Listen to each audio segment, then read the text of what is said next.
aí, pessoal, estamos começando mais um episódio do podcast do Reumatize, um podcast que é voltado para médicos que querem se atualizar em reumatologia. Meu nome é Rívika. Meu nome é Júlia.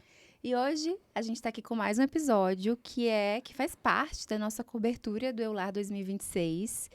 Que se você não ouviu, não assistiu ainda os outros episódios, vai na nossa plataforma, que aqui tem tudo. Todos os episódios que a gente gravou, alguns em vídeos, alguns em áudios, mas que a gente pôde, assim, trazer várias coisas diferentes que a gente viu ao longo do congresso. E hoje, né, a gente está aqui para trazer a nossa cobertura de artrite reumatoide e espondiloartrite axial. A Ju me falou, assisti tudo de artrite reumatoide. Eu falei, assisti tudo de espôndilo. Então, vamos sentar aqui e trocar as figurinhas. E a gente grava esse podcast. Lembrando que aqui a gente vai trazer o que nós achamos mais interessante, tá, pessoal? Então, obviamente, não é possível cobrirmos todos os temas. Isso. E a gente tem que ressaltar que também isso é importante porque a gente traz o fator humano, certo? Do que a gente achou e não necessariamente o que a IA fala em tempos, Isso. né, de Perfeito. automação. Perfeito. Então, assim, nosso conflito nesse episódio é apenas o nosso gosto pessoal. Então, fala aqui pra gente se vocês concordam com a gente também, se vocês gostam desses assuntos que a gente trouxe. Mas eu já quero saber por que a espôndilo ela foi mais polêmica do que a artrite reumatoide. Temos polêmicas. Então, e aí eu vou querer entender um pouquinho disso daí. Mas vamos, tudo bem. Jogren brilhou bastante, a R até que teve bastante coisa. Mas eu acho que a espôndilo ali, ela teve um destaque interessante esse ano, né, Ri? Assim, eu vou começar primeiro falando sobre recomendação. Exato. Não é sobre polêmica. Porque na última sessão foram apresentadas as novas recomendações sobre o uso de imagens em espondiloartrites. E aqui eu vou trazer o ponto principal de mudança, que foi a primeira recomendação, que é o uso da ressonância como exame inicial, como primeiro exame, o exame mais importante para o diagnóstico da espondiloartrite. Ressonância da sacroiliaca. E caso o paciente também tenha sintomas na coluna, né, a gente pedir ressonância também da coluna para auxiliar no diagnóstico. Então, ressonância acabou aí substituindo o raio-x das sacroiliacas como exame inicial para o diagnóstico. Além disso, também foi falado nessas recomendações sobre os exames para segmento do paciente. Claro que, assim, essa recomendação não está aqui falando que a gente precisa fazer ressonância para todos os pacientes de forma regular, de forma seriada. Mas, quando a gente for fazer para avaliar a atividade de doença, quando a gente for fazer para avaliação estrutural naquele paciente que é progressor, a gente tem alguns exames de imagem que pode nos auxiliar melhor. E aí, a gente tem aqui a ressonância também ganhando destaque na parte, para avaliação da parte axial, tanto na avaliação de inflamação, que é o que a gente usa quando a gente tem dúvida se o paciente está em atividade ou não, e também que a gente consegue avaliar alterações estruturais. E aí, entrando a tomografia de baixa dose como um exame adicional, como possível para a gente fazer quando ainda existe dúvida para avaliação de alteração estrutural. Aqui chamando a atenção, não é que a radiografia deixou de ser utilizada, não, a radiografia é o nosso grande exame, que a gente tem acesso mais rápido, fácil, barato e consegue nos dar bastante informação. Mas mostrando que hoje em dia a gente evoluiu e a gente tem acesso a outros exames que têm maior sensibilidade para detectar essas alterações inflamatórias, estruturais e fraturas, isso que essa recomendação abraçou e trouxe para a gente. Para avaliação periférica, o que a gente tem é a ultrassom, que cada vez mais tem ganhado evidências para avaliação tanto de alteração inflamatória como também alteração estrutural, mas a gente também tem a ressonância das articulações periféricas para nos ajudar. Uma recomendação inteiramente nova que não existia na última recomendação que eu não comentei, né, que foi de 2015, então a gente tem aqui 10 anos, 11 anos depois, essa nova recomendação, que não existia tanta evidência lá na época de progressão radiográfica quando já existia alguma alteração estrutural na periferia. A gente já tinha para progressão com imagem na coluna e quando, né, após passar esse tempo todo, essas novas recomendações enfatizam que a radiografia ela pode ser utilizada como um exame para segmento e como um exame marcador prognóstico. Quando a gente tem alteração estrutural, é um marcador prognóstico para novas alterações no futuro. Então, essas foram as novidades principais dessa recomendação de imagem nas espondiloartrites. E a ressonância de coluna, Ri? Como que ficou disso daí? Bom, Ju, a ressonância de coluna, ela entra não só para o diagnóstico, quando o paciente tem sintoma, também para avaliação de atividade, se o paciente tiver sintoma e a gente quiser avaliar não só a alteração inflamatória quanto estrutural, mas também um ponto que já se existia antes e que foi enfatizado é que o fato do paciente ter alteração inflamatória também é um marcador para o paciente responder melhor à terapia. Antes, né, na recomendação de 2015, trazia que era anti-TNF, agora a gente tem evidência que é a terapia avançada, incluindo também inibidor da interleucina 17A, 17A e F, e também inibidores da JAK. Então, a gente tem que, se o paciente tiver mais inflamação, é um marcador que ele vai responder mais à terapia avançada. E lembrar também, Ju, sobre as fraturas. As fraturas que acontecem com maior frequência nos pacientes com espondiloartrite, principalmente com maior tempo de doença. A gente sabe que aqueles pacientes que têm mais neoformação podem fraturar. E nas suspeitas de fratura, a gente pode fazer. E aqui, fazer os exames, tem que fazer os exames para poder investigar a fratura. E aqui, a recomendação traz a tomografia, ressonância e radiografia como exames possíveis, tá? Mas aqui a tomografia consegue trazer as fraturas que a gente não consegue ver na radiografia, então tem maior sensibilidade para a gente avaliar. E a ressonância naqueles pacientes que têm alterações neurológicas deve ser feito para a gente ampliar a nossa investigação. E Ju, em relação à artrite reumatoide, também teve novidade em relação à imagem? Sim, Ri, nós tivemos bastante atualizações nesse sentido. Foi interessante que foi uma das sessões, inclusive, de fechamento do congresso. Então, para falar sobre essas novas técnicas e, inclusive, um pouquinho sobre a inteligência artificial. E o que eu achei interessante foi um dos pontos de abertura da sessão. Por que a imagem ainda importa tanto e quais os desafios que a artrite reumatoide enfrenta em 2026 para esse diagnóstico?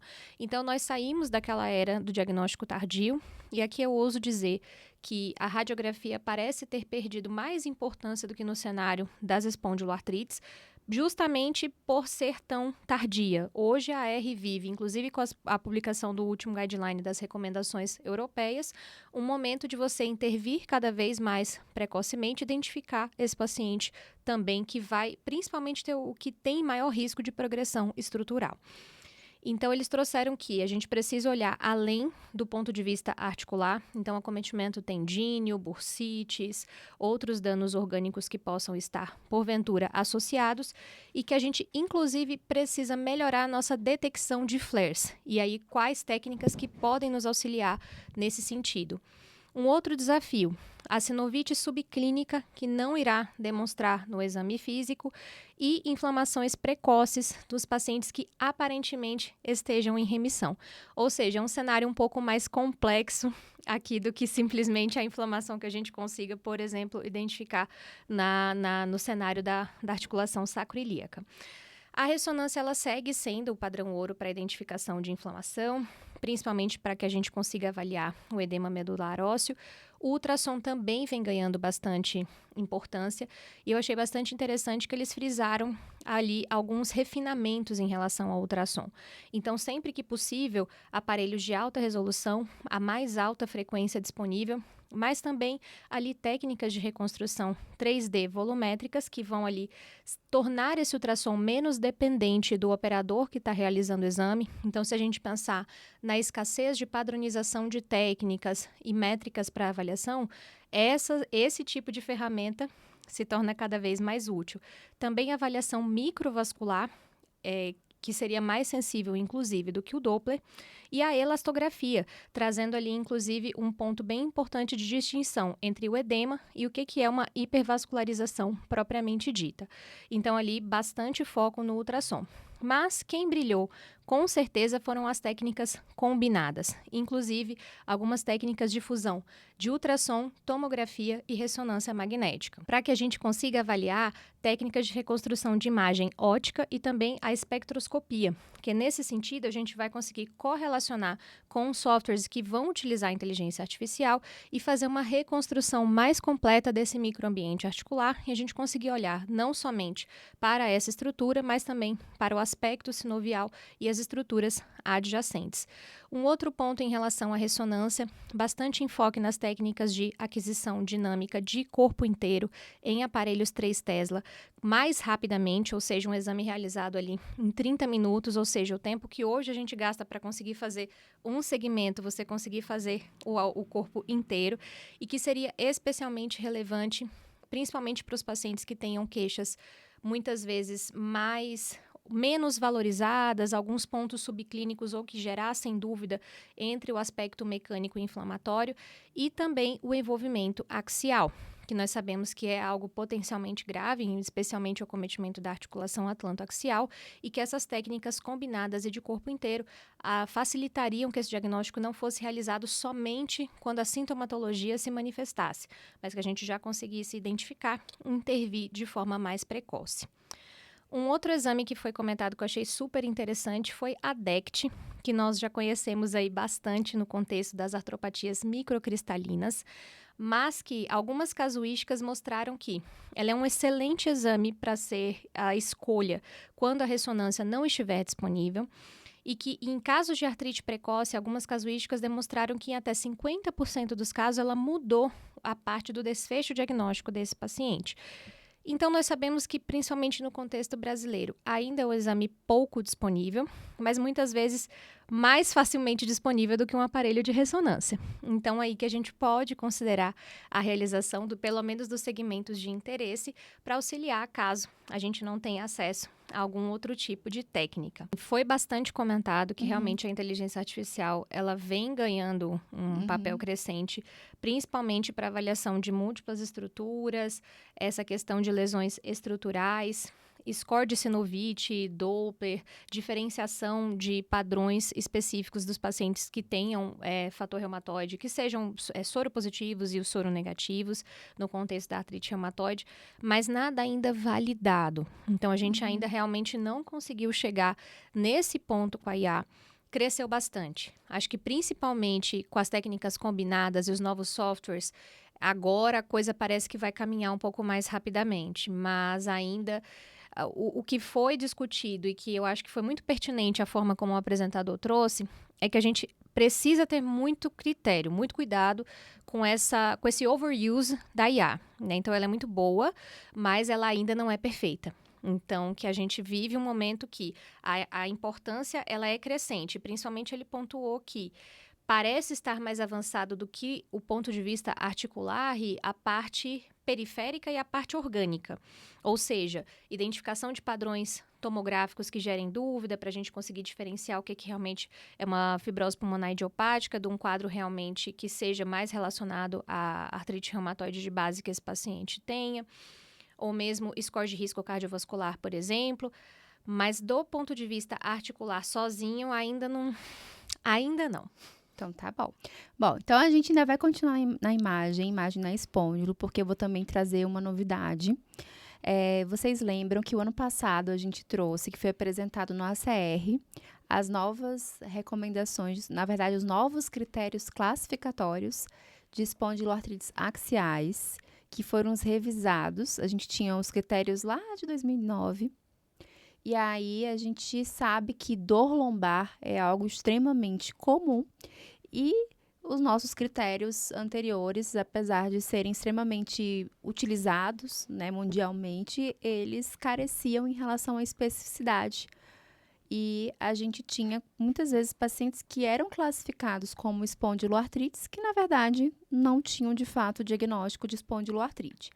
Então, foi feito um estudo, que é o estudo Classic, e que a gente teve a junção dos Spartan, com o grupo ASAS, que é europeu. Então, eles se juntaram, união aqui feliz, e fizeram o estudo Classic. E aí, eles trouxeram esse critério que foi avaliado nessa corte e que, considerando que o critério antigo ele não atingiu a especificidade necessária de acima de 90%, eles então chegaram nos novos critérios classificatórios, e que a gente trouxe isso para vocês do ACR ano passado. Mas o que acontece? O que acontece é que nesse novo critério, ele utilizava pesos, né? E aí a gente tem os diversos critérios, os pontos, que são colocados para cada critério. E o critério que mais pontua, né, nesse critério classificatório é a ressonância. E a ressonância indicativa de espondiloartrite na sacroiliaca tem um peso de 8, sendo que a gente precisa de 11 pontos ou mais. Então, veja como a ressonância é importante para a classificação do paciente. Só que naquela época, quando foi apresentado, eles não colocaram o que seria essa ressonância indicativa de espondiloartrite. Até então, o que a gente tem lá no critério ASAS, que é a definição de sacroileite inflamatória, é o quê? Aqueles 2 pontos, né, de inflamação em um único corte, ou 2 cortes consecutivos do edema de medula óssea. Só que agora a gente não teve essa definição, a gente teve uma ressonância indicativa. Só que foi comentado que tinha que ter alteração inflamatória e alteração estrutural e aquele jeitão de espondiloartrite. E a gente ficou, bom, o que eles estão querendo dizer com isso? Então, a história longa que eu estou contando aqui, para trazer para vocês, que foi apresentado, que o Maximovic trouxe na apresentação, nos resumos orais, foi desenvolvido através de consenso de especialistas, um guia para definição do que seria essa ressonância. E eles queriam critérios que fossem fáceis de aplicar, que contemplassem a localização, a extensão das lesões, e queriam encontrar também uma especificidade maior ou igual que 90%. Para isso, eles analisaram dados de coortes, e eles usaram da coorte norte-americana, que fizeram parte do Classic, mas deixaram de lado a coorte europeia. Eles avaliaram também a coorte canadense, que tinha 310 pacientes, e uma coorte de caso controle. No total, 1.050 pacientes que foram utilizados. E aí, eles chegaram, então, nas recomendações que foram apresentadas. Primeiro, aqui eu vou trazer a ressonância. Não deve ser avaliada de forma isolada, ela deve ser avaliada num contexto clínico importante. Então, a gente deve fornecer para o radiologista a idade, sexo e IMC do paciente, se o paciente faz ou não atividade física, se faz overtraining, enfim. É importante que o radiologista saiba o contexto do paciente para poder fazer uma avaliação melhor. Ainda coloca dentro desse racional que a classificação como uma ressonância indicativa só deve ser feita após essa avaliação do reumatologista, senão a gente não vai ter uma validação clínica em relação a esse contexto. Seguindo a próxima recomendação, ele traz que, para a gente avaliar corretamente a sacroiliaca, nós precisamos avaliar na sequência sensível a líquido, que é a STI ou T2-FET7, na sequência que a gente vai avaliar as alterações estruturais, que é T1, e uma sequência sensível à erosão, né? E, além disso, a gente precisa de um corte transversal, né? Então, se a gente avaliou semicoronal, a gente precisa de imagem axial para a gente poder avaliar com mais detalhes. Então, a gente precisa de pelo menos 4 imagens, então, semicoronal T1, semicoronal no T2-FET7 ou STI e T2 da sequência sensível à erosão. E a gente precisa de pelo menos um corte axial aqui para a gente, de pelo menos uma imagem, corte axial para a gente ver com maiores detalhes a lesão, a alteração que a gente está encontrando. Seguindo aqui a recomendação, aqui foi um ponto super interessante que ele coloca: cuidado quando você vai avaliar uma ressonância, principalmente quando o paciente apresenta uma lesão, como edema de medula óssea, localizado, isolado apenas na região anterior. Então, principalmente os 2 primeiros cortes ali do semicoronal. Por quê? Porque na região muito anterior é a região da sacroiliaca que é mais submetida à carga.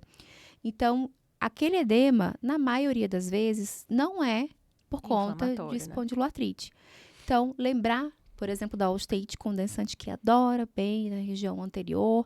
Então, cuidado. E aí, ele, mais na frente, ele já traz aqui a regra dos 3. Eu vou começar a avaliar a partir de um corte semicoronal, a partir do terceiro corte, porque se eu vejo Certo. muito anterior, Isso, eu vou confundir com essa parte vou mecânica, confundir. legal. Exatamente. Então, a partir do terceiro, se eu for olhar só para edema, o paciente só tem edema.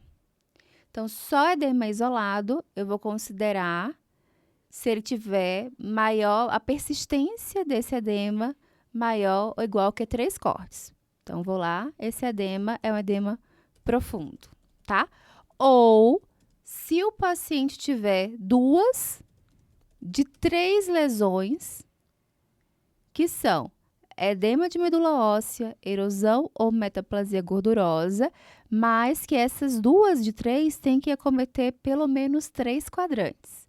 Então, vamos lá. Se eu tenho edema de medula óssea em 3 quadrantes, eu não posso dizer sozinho, porque ele está em um único corte, tá? Se tivesse mais do que 3, eu poderia considerar. Mas aí, se tem um edema que está pegando 3 quadrantes e erosão pegando 3 quadrantes ou mais, eu classifico o paciente. Ou ainda, então aqui é ou ainda, se o paciente tem pelo menos 3 metades da sacro ilíaca com anquilose. Então, aqui, para quem está com medo de se embaralhar, a gente vai deixar aqui na descrição para ver direitinho. E essas foram as alterações que foram validadas tanto a nível central quanto a nível local nas cortes avaliadas e atingiram uma especificidade adequada para entrar como uma ressonância indicativa de espondiloartrites. Agora sim, um cuidado que a gente tem que ter, né, claro, que essa foi a apresentação do Maximovic, que está ali à frente representando os espartanos, que são os americanos. A gente sabe que o ASAS não esteve presente na avaliação e na apresentação desse estudo especificamente. Então, a gente não sabe como que o ASAS vai se posicionar. Mas acho que é uma crítica muito válida, né? Você está restringindo ali a uma população. Se você tem dados de outras que você poderia utilizar, eu acho que é uma crítica bem relevante, né? Quero ver essa discussão. Vai ser interessante, né? A gente entender o que importa é que a gente aprenda e consiga diagnosticar corretamente os pacientes, tá tudo certo. Gente, o importante é a treta. É isso que a gente quer. Eu quero emoção, entendeu? Eu aqui falando que o importante não é o diagnóstico correto. Diagnóstico? Você quer saber de treta? Vamos falar a real. Pelo amor de Deus, você quer o quê? Você quer ir pro congresso ter emoção, acordar. Entendeu? Você vê ali, vai no microfone reclamar. A gente tinha... Faltou, né? Então, faltou. Bom... Mas assim, falando ainda de imagem, eu vou trazer um dado importante, que aqui foi o Denis Podibani, não sei se eu falei o nome dele correto, mas aqui, só para trazer para vocês sabem que ele está muito à frente da parte de imagem espondiloartrites, e ele trouxe o estudo Improve Axial SpA. E nesse estudo, o que ele quis avaliar? Eles avaliaram se, primeiro, existe congruência entre a avaliação de um leitor central de imagem para o diagnóstico de espondiloartrite versus o diagnóstico do reumatologista, gente, no dia a dia, né? Então, um estudo bem interessante, um estudo que foi prospectivo, multicêntrico, feito por telemedicina, mas que avaliou pacientes aqui lá da Alemanha e da Áustria. Então, pacientes que reumatologista lá, o médico fez o diagnóstico, não necessariamente reumatologista, né? Mas foi feito o diagnóstico de espondiloartrite e que ele coloca sim ou não num paciente que tem uma dor lombar por mais do que 3 meses, maior ou igual que 3 meses, iniciada com menos de 45 anos e com a existência da suspeita de espondiloartrite. Então, o médico lá colocou diagnóstico sim ou não e enviou a imagem via online para que fosse feita essa avaliação central. E aí, os avaliadores centrais, com ampla experiência em imagens de espondiloartrites, avaliavam como classificação a imagem, só que não só a imagem. Eles também eram informados em relação à clínica, em relação aos exames laboratoriais daquele paciente, mas sem examinar o paciente diretamente, era tudo dado por telemedicina, que era enviado, e aí eles colocavam sim ou não. E aí foi avaliada uma curva, né, foi criado um gráfico em relação à concordância ou não desse diagnóstico. E o que chama a atenção é Aqueles pacientes que a gente fala que não é espondiloartrite, na grande maioria das vezes não é mesmo. Quando a gente tem dúvida, na grande maioria das vezes não é. Tá? Algum pouquinho continua na dúvida mesmo e uma parcela vira espondiloartrite, mas a grande maioria não é daqueles que a gente fica na dúvida. Agora, o problema está naqueles que a gente tem certeza que é espondiloartrite, porque uma parcela significativa não é espondiloartrite. E aí, quando vai avaliar o que né, bagunçou esse diagnóstico, foi se avaliar a lesão inflamatória. E o que mais bagunçou tudo foi que a presença de inflamação é que está fazendo com que a gente ache que é espondiloartrite quando não é. Então, quando a gente fala que não tem inflamação indicativa de espondiloartrite, na maioria das vezes não tem mesmo. Quando é duvidoso, na maioria das vezes não é. E quando a gente acha que tem, metade das vezes é espondiloartrite e metade não vai ser.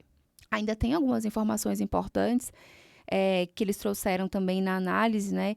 Quais são os fatores associados a essa não confirmação, que são idade maior, sexo feminino, IMC alto, PCR baixa, B27 negativo, que é aquele grupo que a gente tem dúvida mesmo.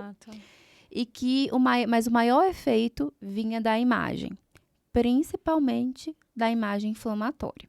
Então, colocando que a gente tem que ter cuidado na avaliação da edema de medula óssea, que a gente sabe que a ressonância aumentou muito a sensibilidade, mas a gente tem que ter cuidado com esse diagnóstico. Bom, boa parte das nossas doenças, mas a AR ali em especial também, sofre muito com esses marcadores ali de evolução precoce, biomarcadores e potencial, tanto do ponto de vista terapêutico, quanto para a gente agregar muitas vezes na orientação para esse paciente que seja considerado de risco. E aí, na sessão também dos abstracts, trazendo sobre esses novos insights, achei muito interessante, sou suspeita porque amo o tema, né? Mas trazendo um pouquinho sobre o eixo intestino e articulação e o papel de alguns novos anticorpos específicos sobre os antipeptídeos acetilados. Então, na artrite reumatoide, nós sempre olhamos muito para o processo da citrulinação proteica, mas eles identificaram que dentro desse processo de quebra da barreira intestinal, surgimento da disbiose e essa alteração com a ruptura de barreira, inflamação subclínica e recrutamento celular, etc., e ativação que vai acontecer de cascatas inflamatórias, existe um papel ali potencial desse biomarcador, que são as proteínas ali, os peptídeos acetilados. Então, existe essa diferenciação que eles conseguiram identificar, a princípio, em modelos murinos, essa exposição para essa acetilação intestinal, trazendo o processo de inflamação de uma forma bem mais precoce, inclusive precedendo o processo de citrulinação, carboninação, que a gente já sabe que acontece na artrite reumatoide. Então, isso é um biomarcador em potencial bastante interessante para que a gente entenda que esse processo de disbiose intestinal talvez seja mais precocemente identificado do que a gente pensaria e, obviamente, é muito cedo para a gente falar em intervenção terapêutica nessa fase e especificamente o que seria orientado em termos dietéticos ou de estilo de vida. A gente já sabe que, realmente, alguns estudos casuísticas ali, principalmente observacionais, trouxeram dados sobre a correlação da exposição e ingesta de fibras com um menor potencial inflamatório a longo prazo e muitas vezes também aquela grande questão do álcool e do tabaco. Mas a gente, entendendo que esse processo talvez seja mais precoce do que a gente imagina, aí abre um potencial para biomarcadores. E um outro ponto também da artrite reumatoide pré-clínica foi trazendo um pouco sobre o metabolismo lipídico dos fibroblastos dentro desse processo pré-clínico. Então, especialmente nesses pacientes que já são identificados de risco. Então, quais seriam esses pacientes? Os que já são ACPA positivos, foram realizadas biópsias sinoviais nesse paciente e eles já conseguiram identificar que, obviamente, como nós estamos falando de pré-clínico, esses pacientes não apresentavam alterações, mas eles já, apesar da pouca infiltração celular, tinham um perfil gênico já diferenciado, com uma menor expressão de genes do metabolismo lipídico. Então, foi identificado que o baixo conteúdo de gotículas lipídicas nessa sinóvia associou-se ali a uma maior chance e potencial do desenvolvimento da artrite reumatoide. Principalmente essas alterações sendo atribuídas aos fibroblastos residentes. Então, no perfil basal, esses fibroblastos de risco de evolução teriam menos gotículas lipídicas. Agora, o que eu achei interessante também, a capacidade de diferenciação adipogênica, ela é preservada, é uma coisa que é específica desse perfil celular, né, que a gente está falando desse perfil dos fibroblastos, e isso abre, como eles trouxeram, inclusive uma janela de possibilidades terapêuticas. Cada vez mais a gente está olhando e se a gente entende que é algo que é restrito especificamente àquele subtipo, facilita o meu desenvolvimento de medicações específicas que irão atuar nesse contexto. Lembrando que a gente vive eras aí de potenciais intervenções novas, inclusive que a gente soube ali discutindo sobre GLP-1, GIP, aplicação local, sobre o aspecto sinovial. Muito cedo para falar de qualquer coisa desse sentido, mas também achei bastante interessante aí esses 2 pontos sobre a evolução pré-clínica da AR. Foi uma sessão que foi realmente para trazer mais perguntas do que respostas, mas para mudar o nosso timing de entendimento, né? Eu acho que também a nossa forma de entender as patologias, como, poxa, essa questão, se eu começo a olhar para esse intestino, uma acetilação, muito antes da citrulinação, pode ser que daqui a pouco a gente dê aula diferente sobre a fisiopatogênese da artrite reumatoide. Que eu nem cite mais tanto esse ponto, que na verdade eu faço é falar de acetilação intestinal. E aí eu já passo a falar de outros biomarcadores, outro tipo de intervenção, outro tipo de patogênese e alvo terapêutico. Então, tudo começa aqui. Então, assim, é viagem uma sessão? Com certeza. Mas é uma viagem que eu acho que é uma viagem do bem. Agora eu vou te perguntar, Ju, mais uma dúvida prática do dia a dia. Paciente falhou ao primeiro anti-TNF. Vamos seguir para outro anti-TNF ou a gente troca de classe? O que a gente tem de dados até o momento, pelo menos da maioria da qual eu tenho conhecimento, mostra que a gente não teria muita diferença, correto? Nessa escolha. Vamos ver aqui. A gente teve um estudo que foi apresentado também, um ensaio clínico randomizado chamado Rock-SPA Study, que avaliou, então comparou, foi feita a randomização dos pacientes que tinham falhado esse primeiro anti-TNF e os pacientes foram divididos em 2 grupos. Então, foi um estudo prospectivo, multicêntrico, randomizado, simples cego, fase 4, que com o objetivo de mostrar superioridade de uma classe em relação à outra. E os pacientes, então, tinham que ter falhado ao anti-TNF inicial para ser incluído no estudo e tinham que ter atividade de doença pelo BASDAI maior que 4 e o ASDAS PCR maior que 3,5. E então, eles foram divididos nesses 2 grupos e depois de 24 semanas foi avaliado esse desfecho primário e foi calculado o ASAS 40, que foi esse desfecho, através de uma ligação telefônica.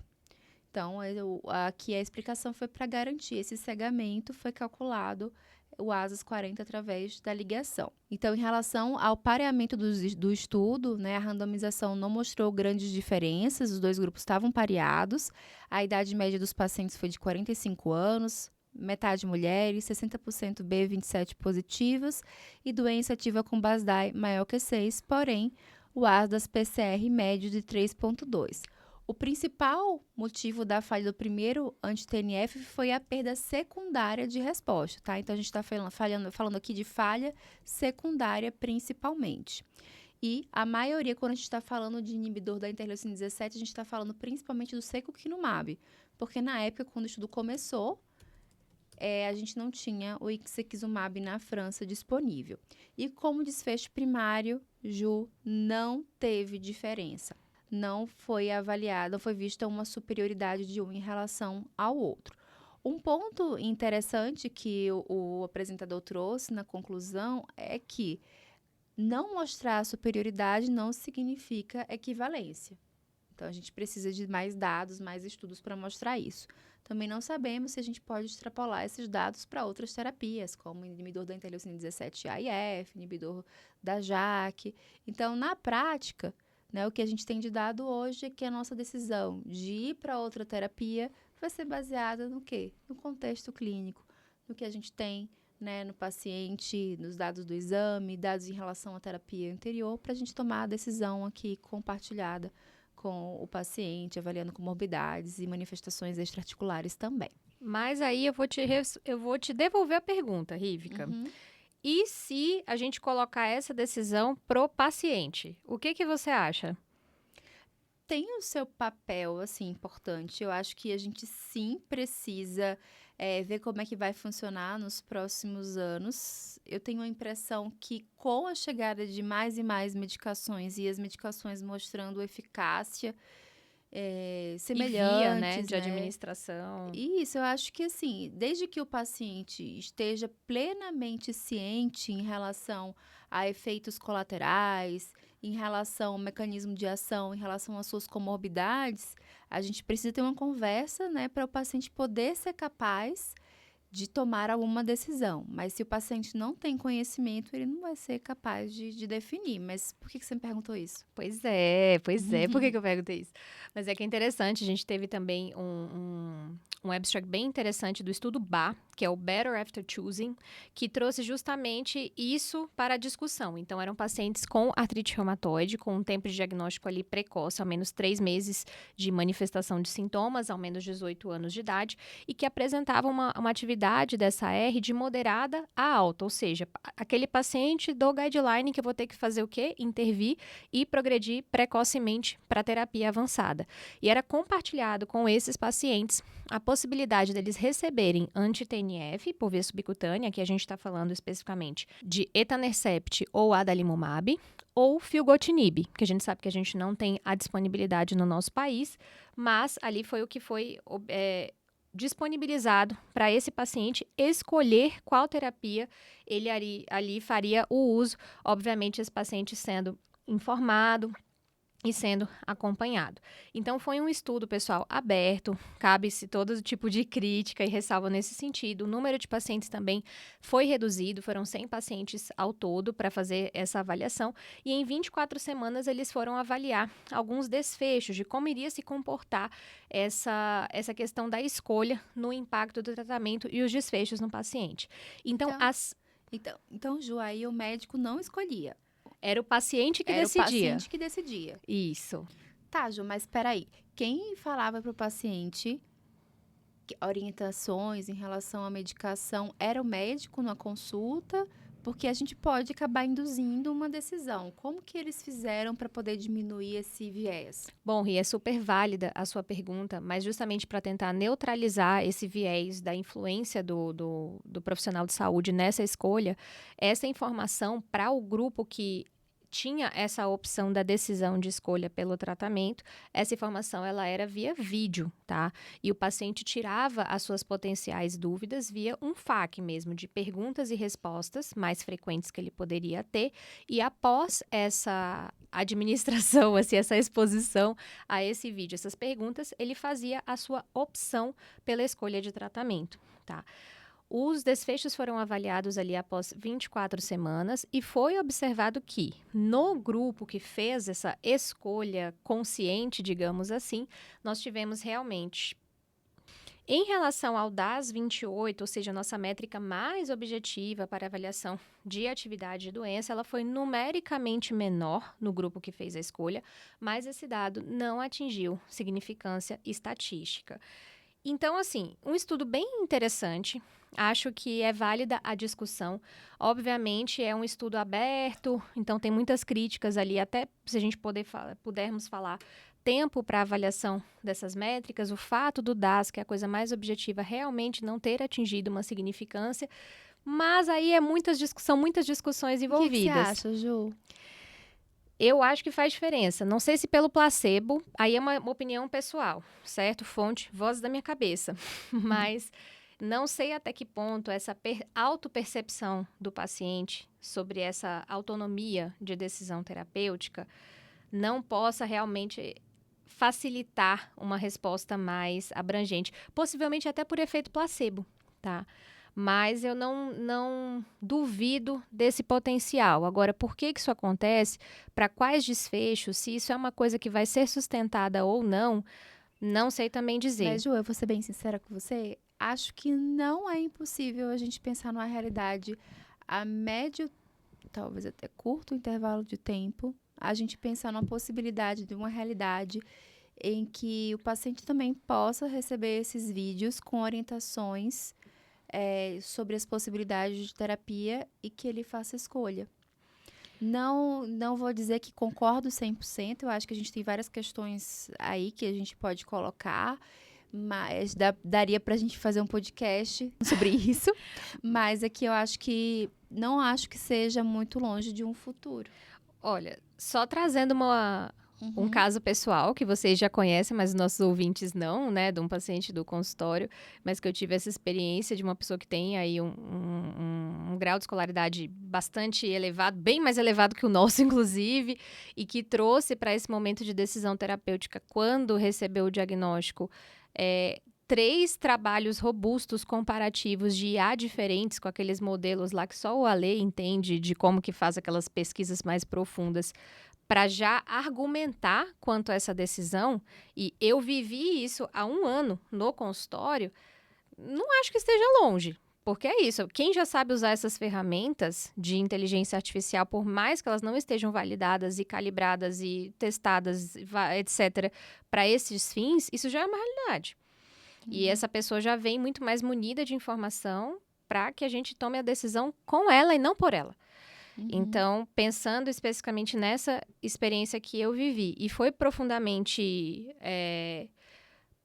didática, diria assim, eu não concordo com o que você pontuou, que isso vai se apresentar mais brevemente do que a gente imagina. Trago até um outro ponto. Talvez não necessariamente pelo paciente, mas pensando em interesses da outra fonte pagadora, tá?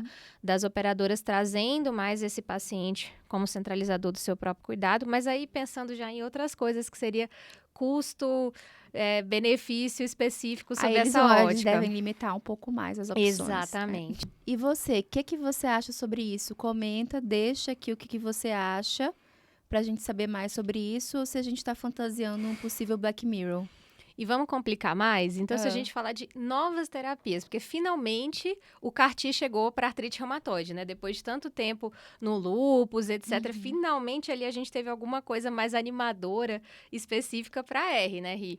E olha que maravilha, o CAR-T de prateleira, ainda como a gente diria, né? Então, por que isso seria interessante, tá, pessoal? Está todo mundo falando de CAR-T, a gente vai aí se aprofundar cada vez mais nesse tema. Seremos obrigados a... Sabemos que temos muitas pesquisas em andamento, inclusive em grandes centros do nosso país. Mas esse CAR-T de prateleira, como a gente diria, ele é muito interessante por quê? Porque ele não exige esse pré-condicionamento, que a gente sabe que é um dos grandes limitantes à realização do CAR-T, principalmente quando a gente fala em escala de aplicação da medicação, porque é muito mais complexo eu precisar fazer isso. E aí, por que essa molécula eles apresentaram seria interessante? Porque ela tem um alvo duplo, CD19 e CD38. Ou seja, eu conseguiria atuar ali tanto na linhagem B, quanto já em células ativadas. Só que eu conseguiria preservar o repertório que seria CD38 negativo e que, do ponto de vista principalmente infeccioso, isso seria uma vantagem aí evolutiva, talvez ampliando o uso dessa palavra, mas que seria bastante interessante. Então, a princípio, eles fizeram ali, trouxeram os dados pré-clínicos para que a gente conseguisse avaliar, porque eles fizeram processos de cocultura de pacientes com artrite reumatoide, no qual foi evidenciado que conseguiu-se eliminar essas células CD38 ativadas e T aloreativas, preservando as CD38 negativas, que são ali mais responsáveis pelo combate a essas infecções, e que traziam ali maior persistência do que a comparação ao grupo controle. E a grande questão dessas moléculas que tenham duplos alvos e que não exijam pré-condicionamento seria a questão da disponibilidade e custo. E a forma que foi apresentada, inclusive, bastante ambiciosa, porque o objetivo declarado do processo de desenvolvimento, né, da indústria responsável, é tornar essa terapia celular tão acessível ou mais do que os anticorpos monoclonais. Então, assim, uma apresentação bem interessante. Obviamente, pessoal, aqui estamos falando de estudos ainda, fase 1, desenvolvimento, mas achei muito interessante finalmente começarmos a falar disso de forma mais robusta na R.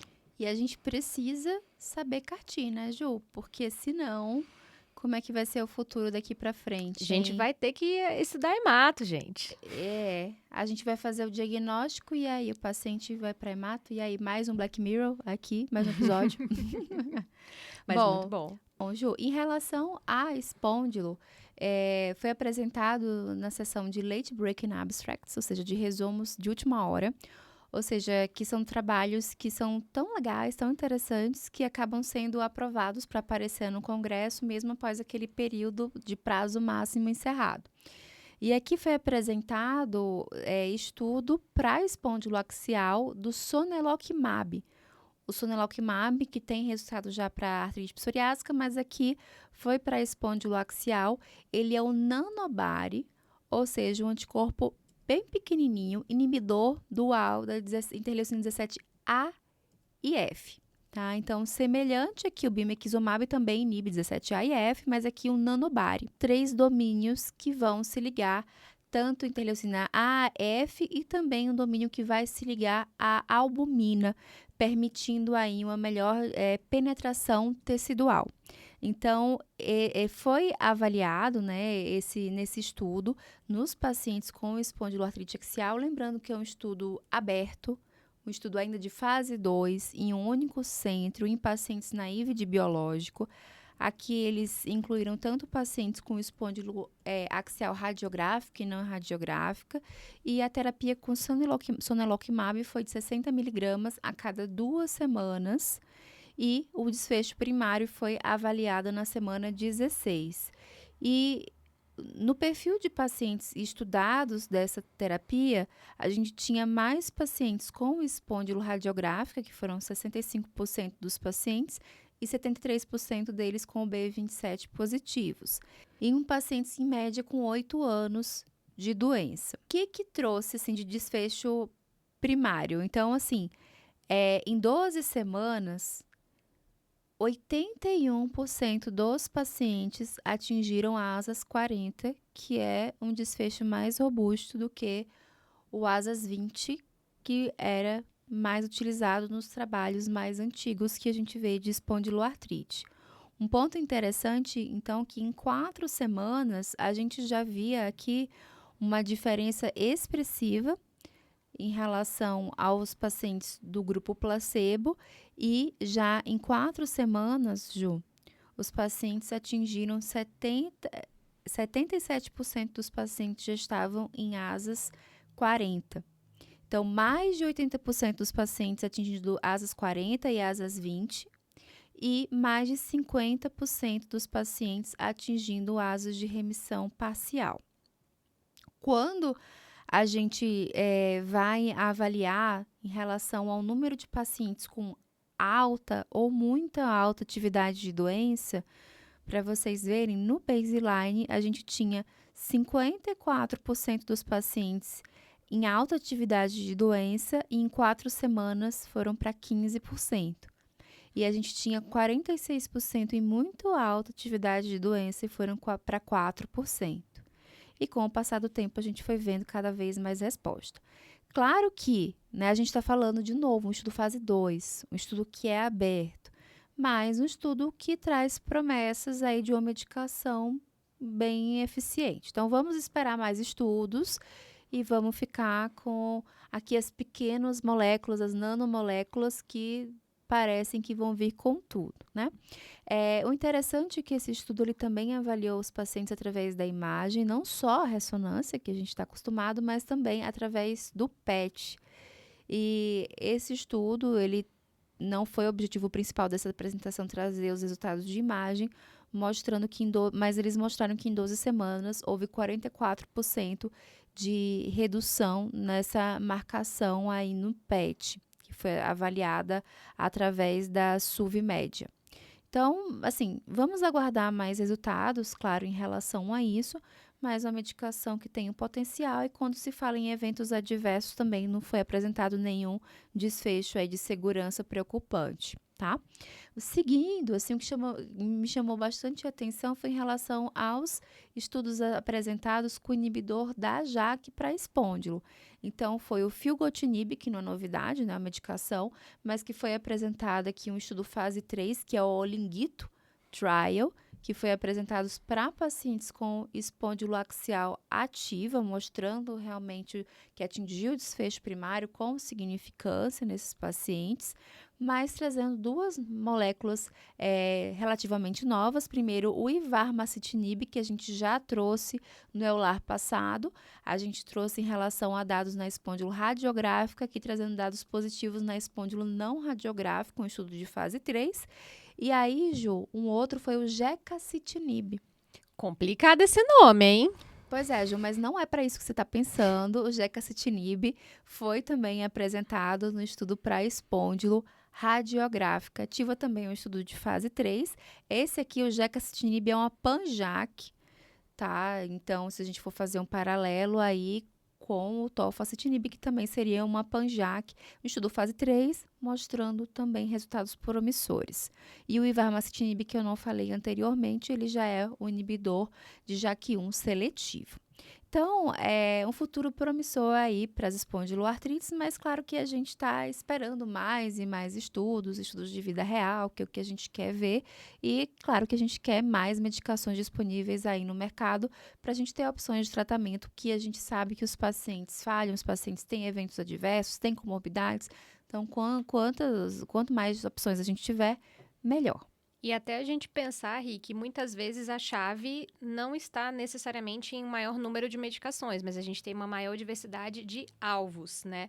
E pensando nisso, eu trago o gancho para artrite E o alvo certeiro. o alvo certeiro. Eu trago esse gancho para artrite reumatoide, que a gente teve uma sessão muito interessante sobre a AR Difficult to Treat, e trazendo ali um estudo multimodal para que a gente tente entender um pouco melhor sobre várias óticas, o que acontece efetivamente com esse perfil de pacientes tão desafiador. Então, foi bastante interessante porque eles trouxeram ali estudos de transcriptômica, metabolômica, exame clínico, ressonância funcional e avaliação psicológica. Então, foi bem interessante porque esses pacientes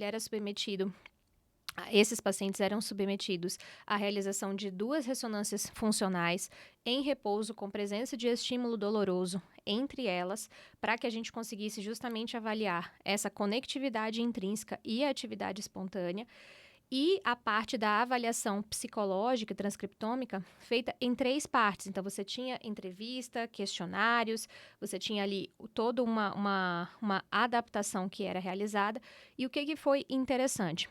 Foi identificado que, principalmente nas alterações da ressonância funcional, todos os pacientes apresentavam essa redução da conectividade do córtex cingulado posterior, com o aumento dessa atividade após dor e também envolvendo o córtex pré-frontal medial, que seria ali o mais padronizado.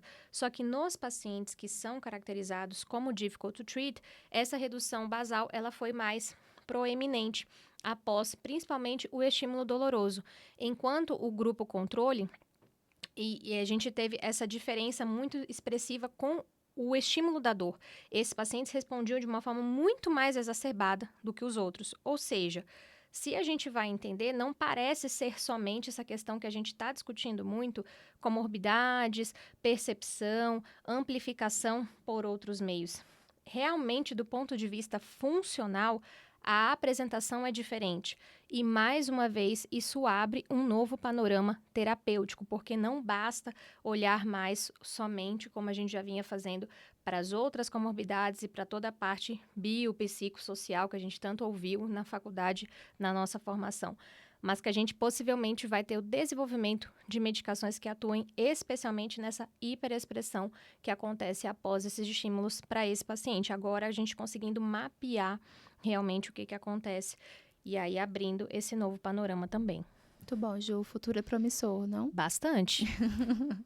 E é isso, gente. Acho que a gente falou bastante coisa, né? Muita coisa, hein, pessoal? Não Muita dá para coisa. falar que não foi muita coisa, não. Se você gostou, deixa aqui pra gente saber. Se você quer saber mais novidades sobre algum tema específico, também comenta aqui com a gente.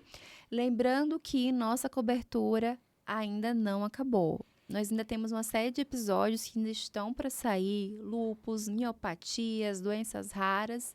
Então, se prepare que o futuro também é promissor por aqui. E que a gente vai ter também em breve, pessoal, um episódio dedicado especialmente para artrite reumatoide e risco cardiovascular. Então, isso também vai ser super interessante.